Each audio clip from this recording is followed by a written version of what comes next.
kálẹ́,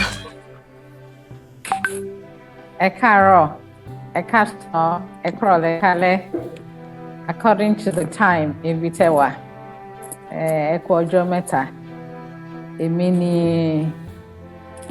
ẹni tí ẹ mọ orúkọ ẹ̀ náà, bọ̀ máa tún dárúkọ mi fún yín o. Dúpẹ́ Onítìrí, ọmọ Onítìrí Èkó, opó olóògbé MKO Abíọ́lá. Mo dẹ̀ fẹ́ fi àsìkò yìí kí gbogbo wa tá à ń ṣe wàhálà lọ́pọ̀lọpọ̀, tá à ń sign, especially àwa tá à ń lọ sínú ìgbèríko, à ń lọ sọ́jà, à ń lọ everywhere.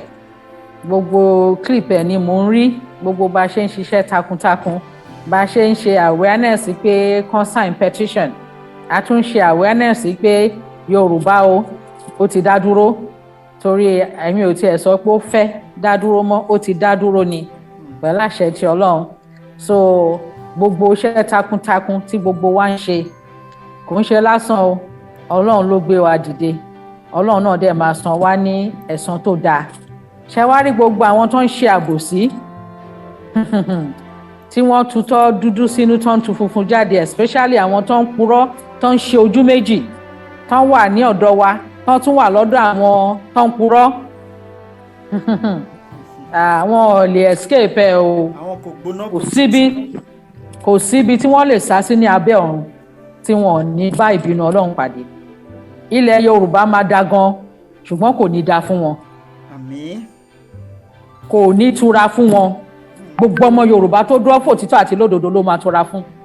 Ṣùgbọ́n gbogbo ẹnikẹ́ni tó bá dúró wípé ọmọ Yorùbá ò ní kó lóko ẹrú, òun ṣe àbòsí, òun dalẹ̀, òun ṣe ọ̀tẹ̀, kò ní tura fún. Kò ní débẹ̀, tó bá débẹ̀ kò ní tura fún. Ní agbára ti Ọlọ́run, ní àṣẹ ti Ọlọ́run, ní agbára gbogbo àwọn tó jẹ́ pé wọ́n ti ta ẹ̀jẹ̀ wọn sílẹ̀, àwọn tó jẹ́ pé ẹ kàn máa lo ògo wọn tí wọ́n jẹ́ kí wọ́n rí ògo wọn lò, àṣẹ ń tọ́ wọn o. Bó ṣe rí nìyẹn.